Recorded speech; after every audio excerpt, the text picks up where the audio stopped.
अगर पशु जल जाए तो हमें प्राथमिक उपचार के तौर पे क्या करना चाहिए, हमें क्या प्रिकॉशन लेना चाहिए, इसके बारे में मैं इस वीडियो में डिटेल से चर्चा करने वाली हूँ। इसलिए वीडियो को बिना स्किप किए हुए पूरे वीडियो को ध्यान से देखें और साथ में बेल आइकन को भी दबाना ना भूलें, जिससे कि मेरी सारी वीडियो का नोटिफिकेशन आपको टाइम से मिलता रहे। नमस्कार दोस्तों, मैं डॉक्टर प्रियंका रॉय आप सभी के सामने आज बताने वाली हूँ एनिमल बर्न होने पे हमें फर्स्ट एड के तौर पे क्या करना चाहिए। दोस्तों, पशु इस तरह के आग लगते हैं तो आग इतनी ज्यादा अनियंत्रित हो जाती है जिससे कि उसे बचाने का कभी मौका ही नहीं पाता और दमकल को आने में इतना ज्यादा टाइम लग जाता है कि आग बहुत ज्यादा अनियंत्रित हो जाती है। इसलिए अगर स्थानीय लोग चाहें तो खुद रेस्क्यू कर सकते हैं, पशुओं को बचा सकते हैं। अगर पशु बच जाता है तो प्राथमिक उपचार के तौर पे हमें सबसे पहले बचे हुए पशुओं को आग से दूर करना चाहिए, किसी छायादार जगह पे ले जाना चाहिए, किसी आरामदायक जगह पे उसे लिटाना चाहिए, क्योंकि ऐसे में पशु जो है काफी ज्यादा सदमे में होता है और उसे काफी ज्यादा बॉडी पे बर्न फील होता है, जलन सा फील होता है। तो ऐसे कंडीशन में हमें सबसे पहले उसके पूरे बॉडी पे ठंडे पानी 15 मिनट तक डालना चाहिए, जिससे कि उसे राहत फील हो सके। हमें किसी भी तरह का टूथपेस्ट या घी या किसी भी तरह का घरेलू नुस्खा का यूज नहीं करना चाहिए और तुरंत ही उसे पेन रिलीफ के लिए इंजेक्शन मेलोनेक्सप्लेन या मेग्लूडाइन 10 ml उसे लगाना चाहिए IM, जिससे कि उसे दर्द से रिलीफ मिल सके। फ्रेंड, इसके बाद आप क्या कर सकते हो, तुरंत ही अगर आपके घर में कोकोनट ऑयल आता है, नारियल का तेल, तो उसमें बर्न और रिलीफ क्रीम आती है, उस तेल में मिला करके उसके पूरे बॉडी पर इसका लेप लगाया जा सकता है, जिससे कि उसके बर्न रिलीफ में भी काफी ज्यादा हेल्प मिलता है। तो फ्रेंड, इस तरह से आप अपने पशु में प्राथमिक उपचार कर सकते हो। और साथ में अगर कहीं खून आ रहा हो, कहीं बहुत ज्यादा खून आ रहा हो, तो ऐसे में तो इंजेक्शन जैकशॉट लगाया जा सकता है, लेकिन थोड़ा बहुत खून आ रहा हो तो उसे आप बीटाडिन से साफ करके उसे सूती कपड़े से ढक सकते हो, जिससे कि मक्खी या मच्छर न लगे। क्योंकि फ्रेंड, ऐसा देखा जाता है कि जहां भी घाव होता है ऊन जैसा दिखाई देने लगता है तो मक्खी या मच्छर वहां पे लगने लगते हैं, जिससे कि कीड़े पड़ने की संभावना ज्यादा प्रबल हो जाती है। तो फ्रेंड, ऐसे कंडीशन में हमें चाहिए कि उसे सूती कपड़े से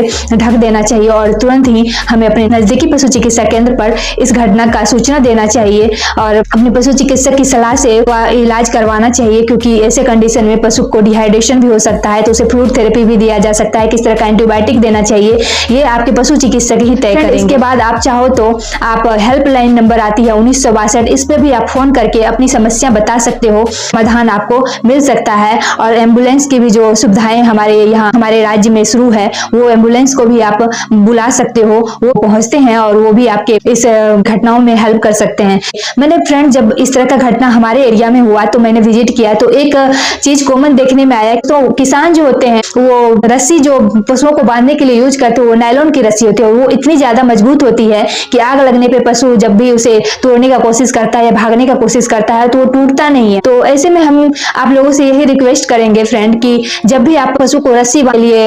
खरीदते हो तो जूट का रस्सी लेना चाहिए, क्योंकि जब भी आग लगती है तो ऐसे कंडीशन जूट की रस्सी स्वतः ही जल जाएगी और पशु भागकर खुद का लाइफ सेव कर सकता है, अपनी जान बचा सकता है। इस तरह से हमें पशुधन के नुकसान में भी कमी आ सकती है और लोगों में भी इतना, क्योंकि आग में कूदना और पशुओं को बचाना थोड़ा सा बहुत ही डिफिकल्ट टास्क होता है, क्योंकि लोगों को भी अपनी जान का फिक्र होता है और जब भी भयानक और अनकंट्रोल आग होता है तो उसमें कूदना तो मुश्किल ही होता है और दमकल को बुलाना तो फ्रेंड, दमकल जब तक आएगा तब तक आग इतनी ज्यादा अनियंत्रित होती है जिससे कि वहां की सारी ही चीजें राख हो जाती है, उसके बाद ही कुछ हो पाता है। इसलिए स्थानीय लोग चाहे तो उसे ऐसे कंडीशन में पशुओं को रेस्क्यू कर सकते हैं, मिलके सारे पानी डाल के या जिस तरह से भी वहां पे सुविधा हो आग बुझा सकते हैं, तो ये भी किया जा सकता है। लेकिन फ्रेंड, हम यही कहना चाहेंगे आप सबसे कि जब भी आप आग जलाते हो सर्दियों के मौसम में पशुओं को गर्म रखने के लिए गौशाला में आग जलाते हो, को वहां पे प्रेजेंट रहना चाहिए, वहां उपस्थित रहना चाहिए। जब आप देखते हो कि पशुशाला काफी हद तक गर्म हो गई है, पशुओं को थोड़ा सा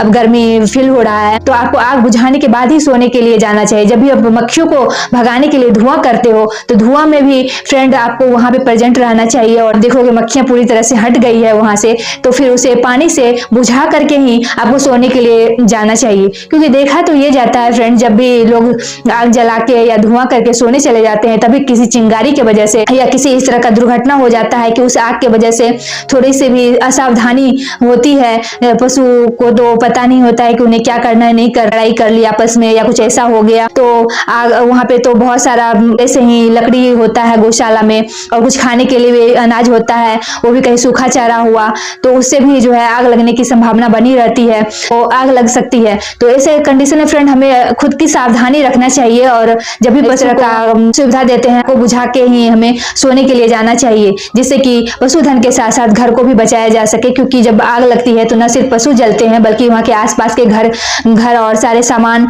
जितने भी खाने के अनाज होते हैं सारे कुछ ही उसमें राख हो जाता है। इसीलिए एक सावधानी जो है आपके पशुओं की जान बचा सकती है। कि पशु चिकित्सा केंद्र पर आपको जरूर ही सूचना देना चाहिए, क्योंकि आपके पशु चिकित्सक जो है अगर पशु का डेथ हो जाता है तो वो पोस्टमार्टम रिपोर्ट तैयार करेंगे और इसमें जो भी क्षतिपूर्ति हुआ है वो आपको दिलवाएंगे, क्योंकि इसका मुआवजा जो है मिलता ही मिलता है। उसके बाद फ्रेंड आप ये कर सकते हो कि अपने पशु का पोस्टमार्टम रिपोर्ट अपने पशु चिकित्सक से तैयार करवा के अपने नजदीकी जो है ब्लॉक में सीओ के पास जमा करना होता है और वहां से जो है आपको मुआवजा मिल सकता है। तो इस तरह से आप अपने पशु चिकित्सक की हेल्प ले सकते हैं, आप अपने पशुओं का जान भी बचा सकते हो। तो इस तरह के वीडियो को देखने के लिए हमारे साथ बने रहें। और हाँ, अगर आपके पास कुत्ते, बिल्ली, गाय, भैंस, तोते, मुर्गे, रेबिट हैं तो इनके हेल्प टिप्स के लिए मेरे चैनल को लाइक शेयर एंड सब्सक्राइब करें। Thank you so much. नमस्कार।